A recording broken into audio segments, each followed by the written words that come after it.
Welcome back to Music 101. This is lesson 5. Now I want to go back and reiterate a little bit and mention some of the things that I left off purposely so that you would be able to get them clearly. Fine, the staff you know, the clefs you know, we had treble and we had bass. There's a couple of other clefs that I left off.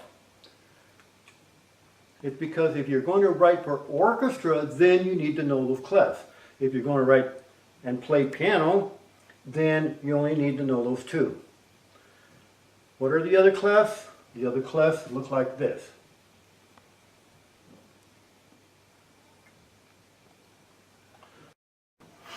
It's called an alto clef. Now, violas use this. And you're wondering, well, okay, where is this point? This points to middle C right here.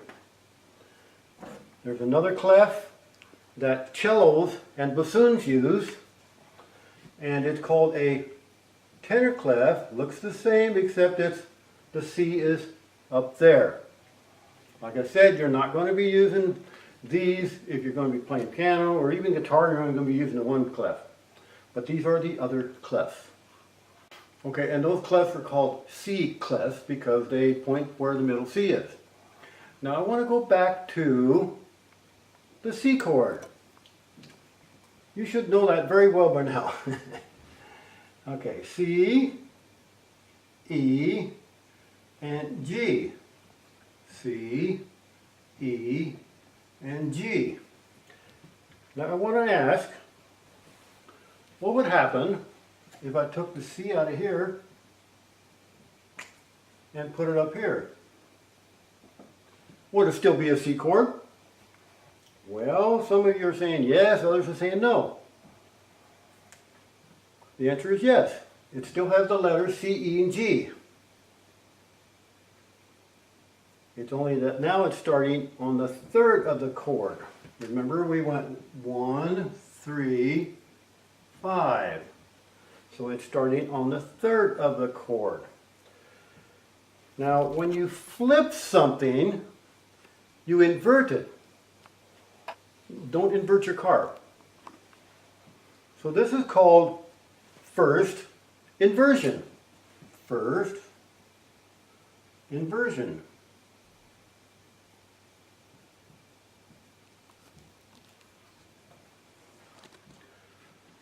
When it starts, chord starts on the fifth of the chord, it's second inversion. Now you're going to say, well, you're trying to mix me up. Well, I believe the most important thing is recognizing what the root of the chord is. And the way you find that is, you might want to write this down, to find the root note of an inverted chord, you locate the interval of a fourth, and it's the top note. All right, we know these are thirds. Well, a fourth is going to skip one, so that's the fourth. There's the fourth. Top note is C. Pretty easy, right? There is a third inversion, and that's a little confusing because it's with the seventh in the bass. It would look very strange if it looked like this, B flat, and maybe a C with it, then your E, C, whatever.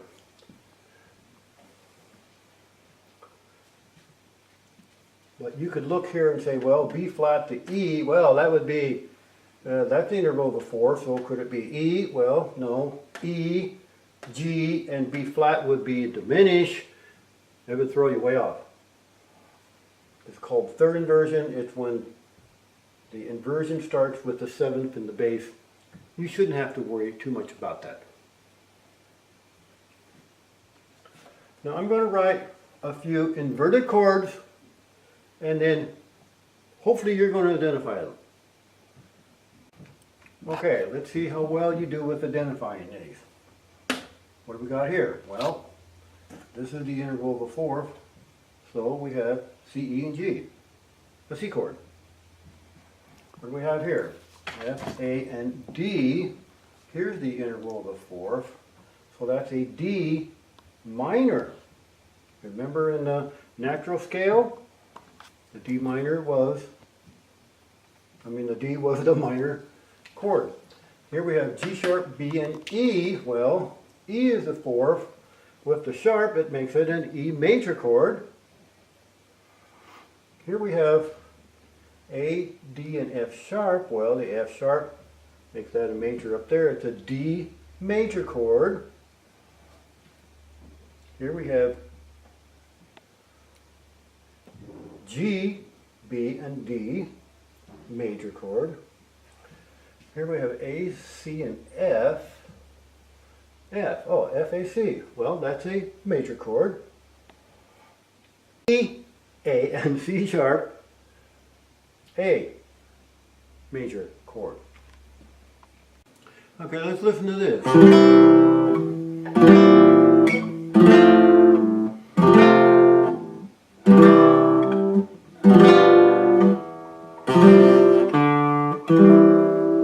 Okay, what I've done is C, this is with the B flat in it, so this is a third inversion of the C chord, and this is an F chord, this is the subdominant, but it's A in the bass, so it's inverted. Back to the regular then. What do I have here? I have the C chord with the G in the bass, that's second inversion. Now the dominant seventh, G7, and then I use here a 4-3. We have 1-3-5 as our chord, and I use the 4-3, we call it, because I take the fourth and bring it down to the third. Although I did it a little bit differently, it's still a 4-3. That's how you use the inversions. I want to remind you that in our scale of chords, okay, C, first major, second is minor, the third one is minor, okay, C major, D minor, E minor, then we have F major, we have G major, and we have A minor, and the seventh is of course the diminished chord, B diminished. That's the same in all keys. I can't stress that enough. Let's look at the other keys. For example, 1 sharp, which is the key of G. Remember I told you you go up one note from the last sharp. Well, G, you're going to have the tonic is G, you're going to have C as the subdominant, you're going to have the D7th as the dominant 7th. How about the relative minor? How do you find a minor? I didn't show you. Well, from here, all you got to do is, instead of going up one note, go down one note to E. E is the relative minor to the key of G. E minor, tonic, A minor, subdominant, and B 7th, because we're going to make it a major with a 7th chord as the dominant 7th. How about 2 sharp? Key of D, because the last sharp is C sharp, so you go up one note. Key of D, D is the tonic, G is the subdominant, A 7th is the dominant 7th. The minor, go down one, will be B. B minor as the tonic, E minor as the subdominant, and F sharp major with a 7th chord, because we're going to make it that way, remember, so it's F sharp 7th as your dominant 7th. Let's keep going. 3. Well, G sharp, the next one up is A, key of A with 3 sharps, okay, key of A is the tonic, D is the subdominant and the E seventh is the dominant seventh.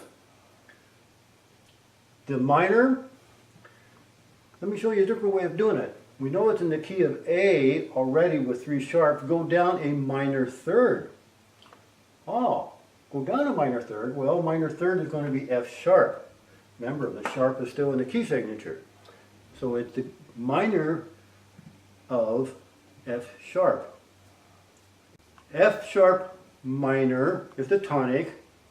B minor is the subdominant, and C sharp seventh is the dominant seventh. 4 sharps, key of E.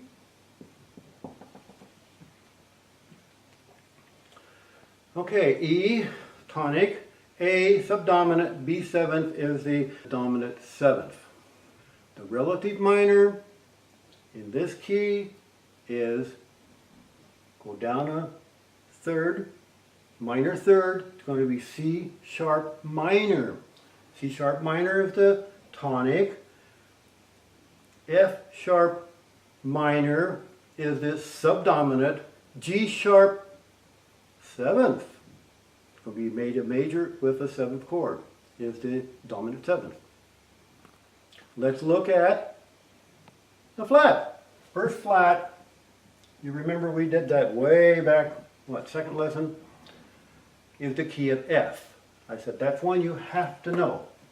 F as your tonic, B flat as your subdominant, and C seventh as your dominant seventh. Go down a minor third from F and you get D minor.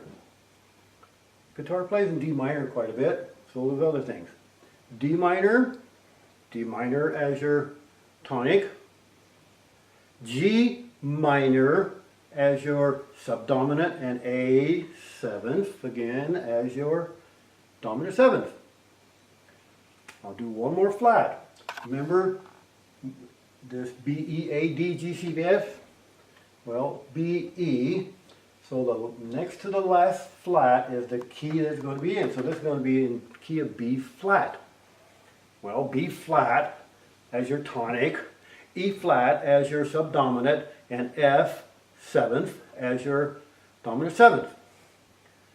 The relative minor is G minor. Go down a minor third, it's going to be G. G minor is your tonic. C minor is going to be your subdominant, and D seventh is going to be the dominant seventh again. Wasn't that fun? On the staff, the last thing we did was the time signature, which gives music its rhythmic structure. The last thing that gives music its structure is form. Here are the two most popular. A, B, A. A, B, A. A as your first 8 bars, or 16, depending on how you do it. If you use 8 as your first melody, sometimes you'll repeat that again, and then you do the next 8, and then you go back to the first 8, to A, B, A. Most commonly, I write like this: A, B, A, B,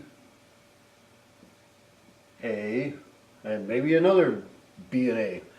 And then at the end you have a little thing called a coda. It just means the ending, is really what it is. And you might add another 4 measures, sometimes even longer.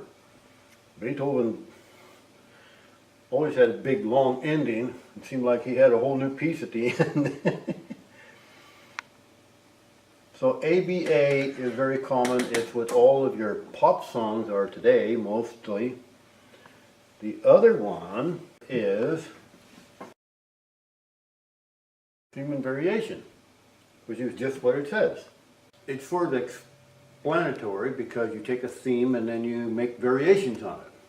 But the variations can be by melody, it can be by the rhythm or the tonality, meaning that you can change it from minor to the major, or vice versa, and by the harmony.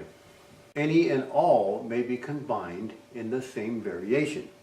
Way back, well, nearly 500 years ago, back in 1538, a Spaniard by the name of Luis de Narvaez wrote 6 libros, 6 books, del Delfín de Música.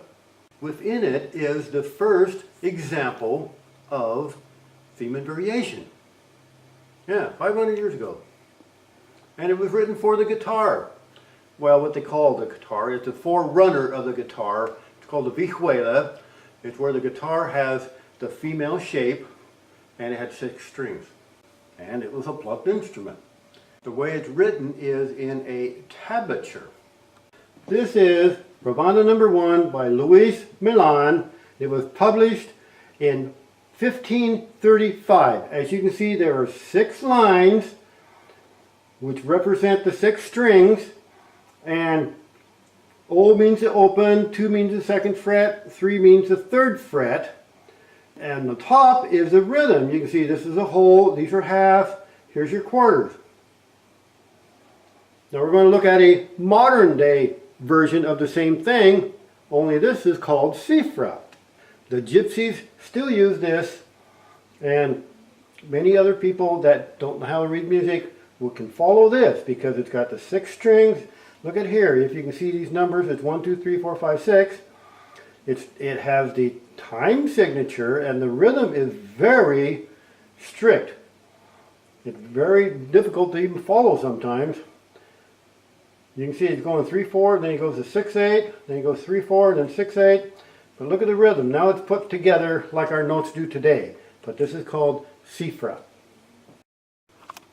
One of my most cherished memories of when I went back to Spain and I went to the Biblioteca Nacional de España, which is the National Library, and got to see both of these publications and hold them in my hand.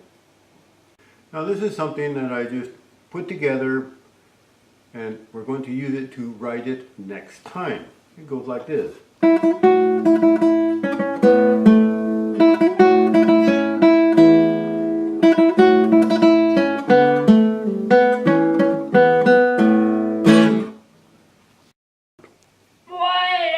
Wait a minute.